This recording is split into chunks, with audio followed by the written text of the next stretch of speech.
Salut tout le monde, c'est encore moi, Athème, toujours à Santa Monica. Il est 11h45 du matin et aujourd'hui j'avais envie de parler d'une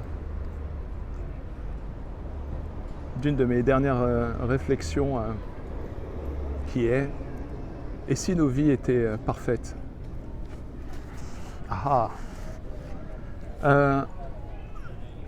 Grâce à cette chaîne, j'ai pu briser certains verrous que j'avais en moi en me livrant à cet exercice de partage, sans le but d'en tirer autre chose que de me découvrir. Et ça m'a permis d'aller encore plus profondément dans la compréhension des perceptions des autres, notamment des personnes qui ont traversé ma vie. Et ces derniers mois, et surtout ce matin, je me suis dit la question: et si en fait nos vies étaient parfaites, et que c'est notre incompréhension qui nous donnait l'illusion qu'elles étaient imparfaites, voire injustes. Je me suis dit, et si la plupart du temps nos perceptions étaient liées à cet ego que l'on a construit depuis l'enfance, et qui aurait dû être à notre service, et qui la plupart du temps prend le contrôle de nos vies et même de notre identité. Et donc je me suis dit, et si tout ce qu'on vivait, ça faisait partie d'un projet, et que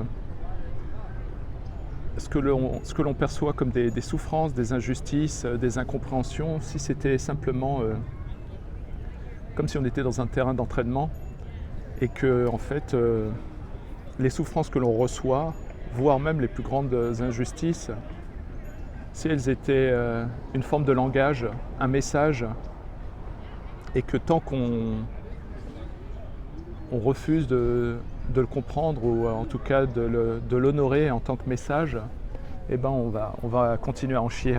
Et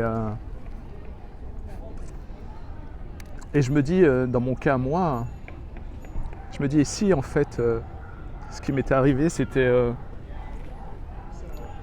qu'au début de ma vie, et si avant même d'accéder à cette vie, j'avais eu peut-être une sorte de contrat avec l'univers, ou avec Dieu. C'est comme si en fait je me disais ça ce matin en écoutant Wayne Dyer, qui est une des références que j'ai, on va dire un de mes mentors, qui est mort, je crois, il y a une dizaine d'années ou 20 ans.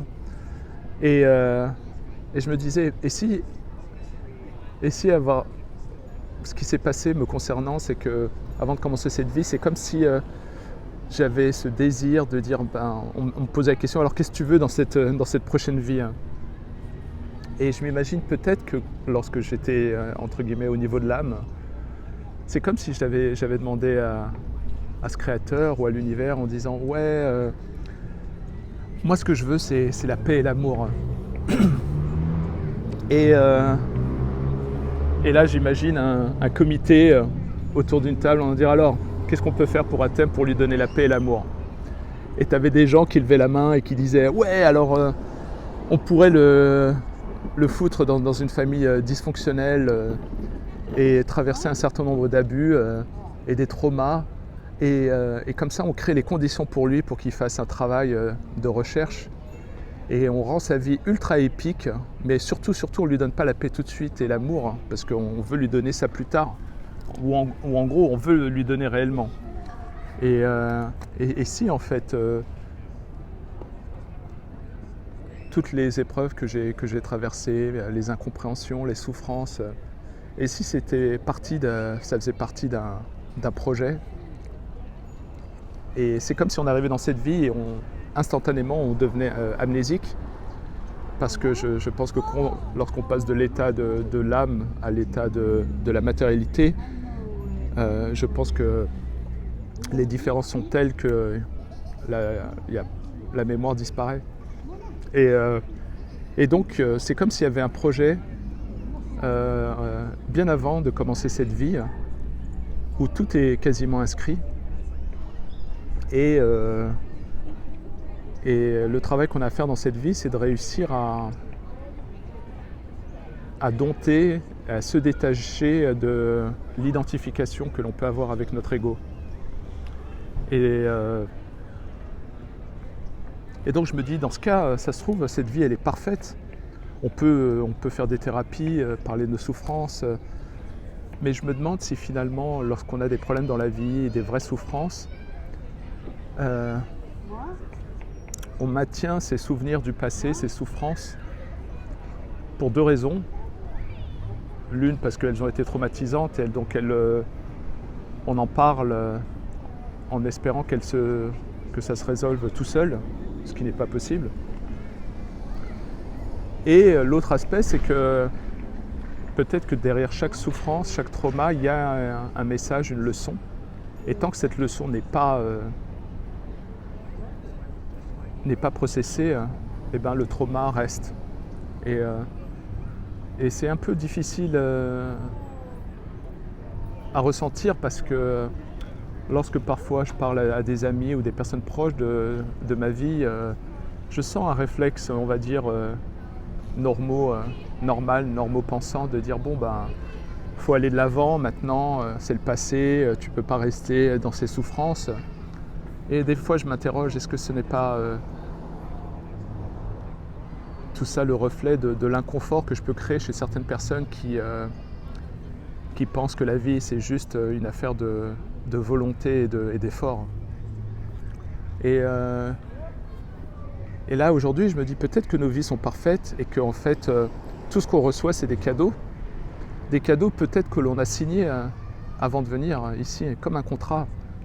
Et donc on se ramasse des déceptions, des horreurs qui sont de l'ordre du karma, un karma qui nous vient de nos ancêtres.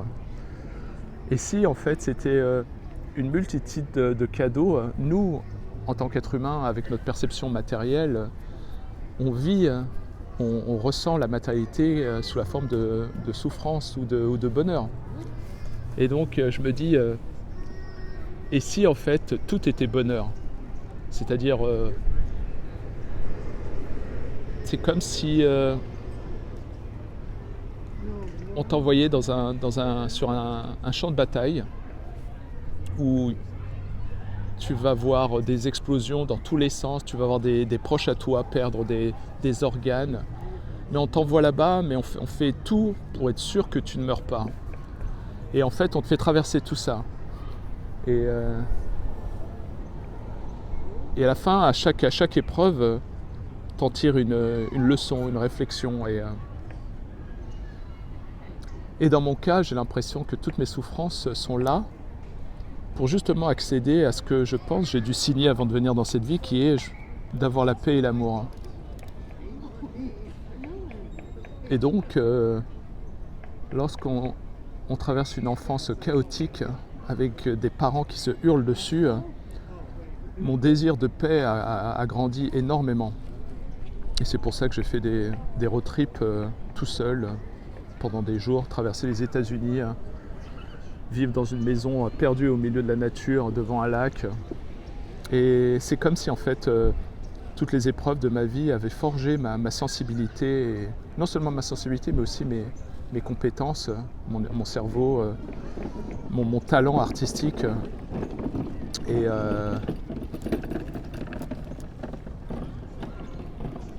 Et donc voilà, non seulement donc les épreuves m'ont permis d'avoir ce désir de paix et d'en avoir conscience que récemment, il y a quelques années, mais aussi un désir d'amour. Donc j'ai vachement tâtonné sur l'amour et aujourd'hui je comprends qu'en fait il y a une nécessité d'apprendre et de découvrir ce qu'est l'amour dans cette vie, en tout cas dans la mienne, et que c'est presque pas du tout ce que j'imaginais quand j'ai commencé ma vie, quand j'ai quand j'ai quitté mes parents, et aujourd'hui j'ai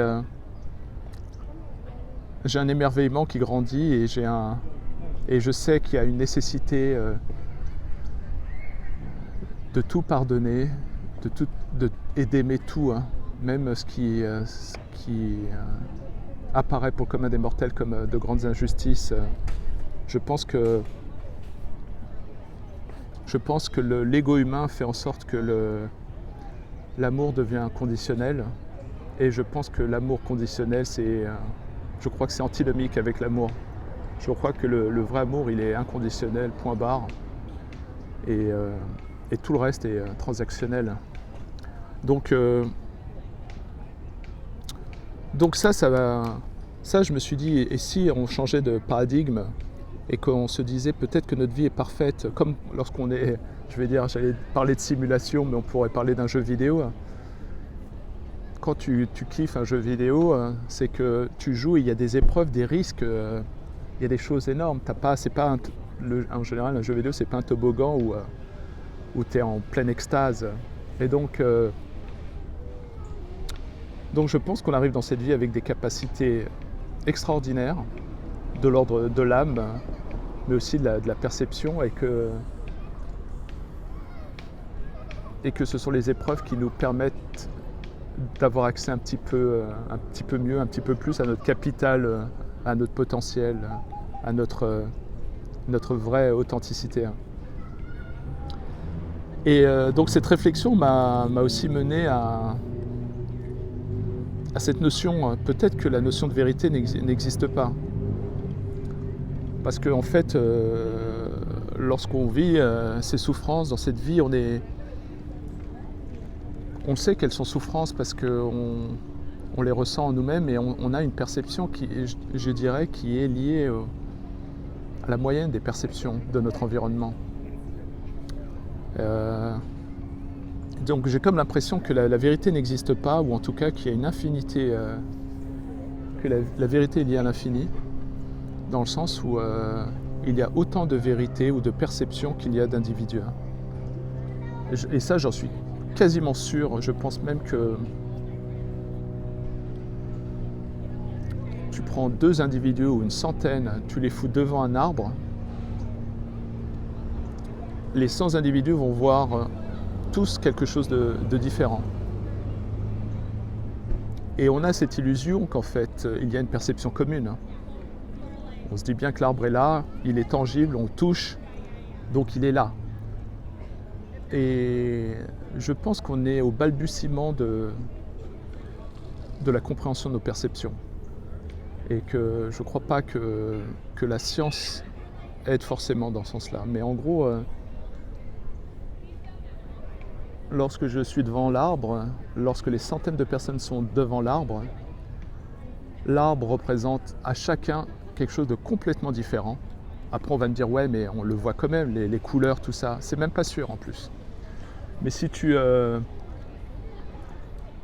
moi je touche l'arbre et quelqu'un d'autre touche l'arbre, ce qu'on ressent, ce qu'on perçoit, c'est différent.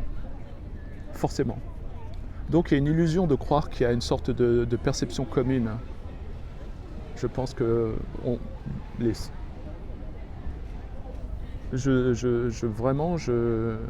j'essaie de l'articuler du mieux que je peux, mais je pense qu'il y a autant de réalité qu'il y a de perception. Et donc, ce qui veut dire que il y a quelque chose au-delà de nos perceptions que l'on ne peut pas nécessairement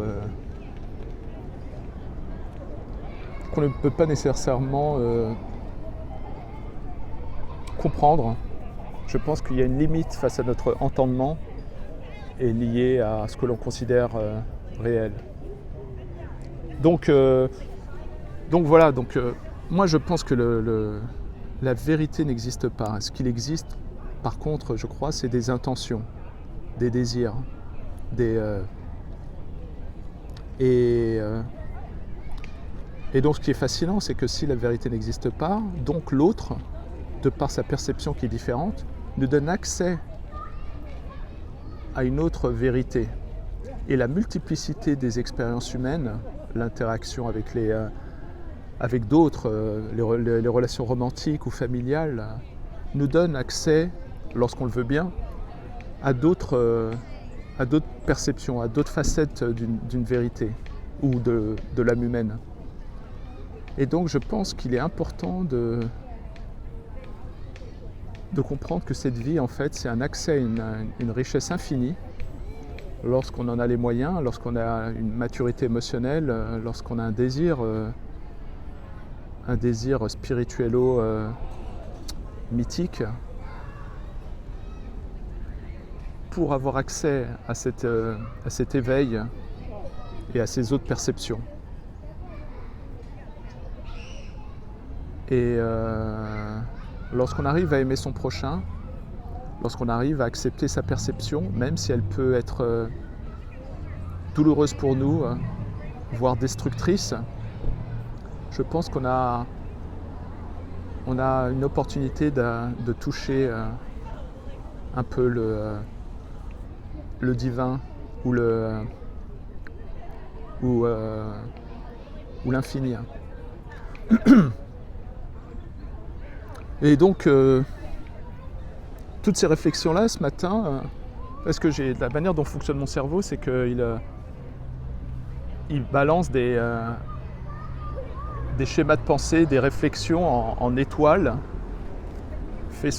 Et après, je vois des alignements qui se font entre les différentes fibres de ma pensée. Et donc, tout ce que je partage là converge après vers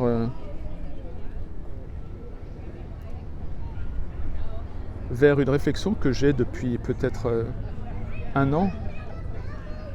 Et si nos vies étaient parfaites, donc ce que ça veut dire est que la vérité n'existe pas, en gros, ou elle existe, mais elle est d'une certaine manière hors de notre portée.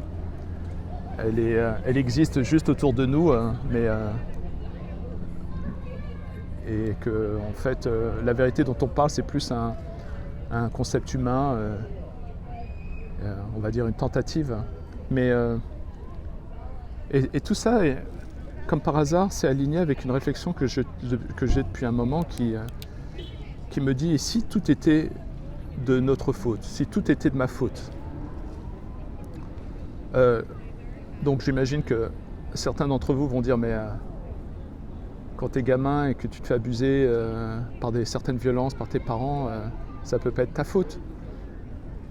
Et en fait, je me dis, et si, quand je dis que si tout était de ma faute, c'est que si mon ego, à force de m'identifier à mon ego, je vis ces souffrances parce qu'elles meurent, elles m'ont endommagé, elles m'ont traumatisé. Je m'identifie à mon ego et je me dis: j'ai été victime. Et donc je sors d'une sorte de réalité liée à l'univers ou au divin, où on pourrait imaginer qu'en fait on est tous liés, on est tous un. Et donc, si tout était de ma faute, et si en fait la réalité dans cette vie, c'est spéculative, c'est une spéculation de ma part, et si en fait tout était de notre faute, c'est-à-dire que t'es gamin, tu viens, je pense que tu viens avec ce contrat, ce désir, je voudrais la paix et l'amour, donc on te donne ce que tu veux. Tu demandes la paix et l'amour, donc on te donne un terrain, un champ de bataille pour que tu puisses développer ces choses-là. On va pas En gros, tu dois travailler pour atteindre ces perceptions-là. Tu veux la paix et l'amour, bon, donc tu vas en chier. Et donc, voilà, en gros, tu as signé, en quelque sorte, afin d'avoir accès à cette élévation. Donc, d'une certaine manière, peut-être qu'on aurait signé un contrat avant. Ensuite, lorsqu'on vit, notre ego grandit, donc notre identification vis-à-vis de l'ego se fait. Donc, les abus, les souffrances que l'on peut vivre sont interprétés comme des éléments extérieurs à nous. On grandit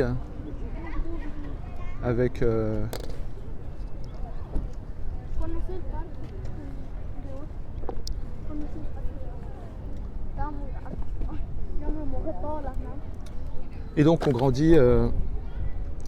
grandit avec cet ego qui détermine de plus en plus notre perception. Et moi, donc étant petit à petit avec mon ego, j'ai identifié mes parents comme des sources de souffrance. Alors que si je prenais juste un peu de rationnel, je sais que mes parents m'aimaient ou m'aiment. Ils m'ont aimé comme ils savaient le faire. Et donc, d'une certaine manière, l'ego se construit en fonction de l'environnement dans lequel tu te trouves. Et après, il y a un travail nécessaire de dépassement de l'ego. Mais tant que l'ego est là, toute ma perception, et mes choix sont dictés par cet ego.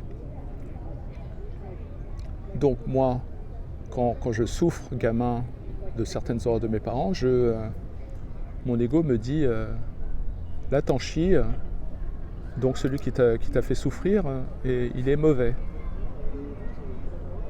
Et donc je construis mon identité avec cette chose-là. Donc je continue l'errance matérielle de me dire je me déconnecte. Donc, et de par mon âge et l'immaturité de l'époque, donc je rejette toute source de souffrance. Et qu'est-ce que c'est la souffrance? C'est quelque chose qui est différent de moi. Donc, t'es gamin, tu te ramasses des torgnoles ou des abus psychologiques. C'est de l'ultra-violence. Tu le vis. Et l'instinct de survie faisant, tu donnes les billes à ton ego pour se forger. Et petit à petit se dissocier de l'unité qui est, je pense, spirituelle, qui est là, qu'on ne peut pas percevoir de par notre nature matérielle aujourd'hui. Et donc tu te sépares de l'autre, celui qui t'a fait du mal, et tu nourris ton ego, et donc tu perpétues l'errance et la division en grandissant. Donc ton ego te dit, voilà, tous ceux qui te font du mal, tu t'en écartes.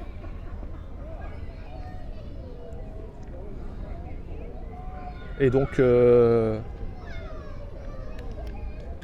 quand je dis que peut-être tout est de ma faute, c'est que en construisant mon ego, peut-être de manière inconsciente,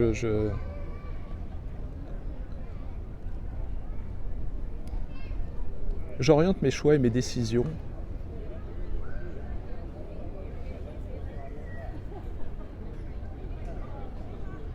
pour manifester d'autres souffrances et d'autres choses. C'est-à-dire que si mon ego s'est construit en identifiant le mal durant mon enfance, je vais avoir donc une capacité en moi d'identifier l'autre comme une source de mal.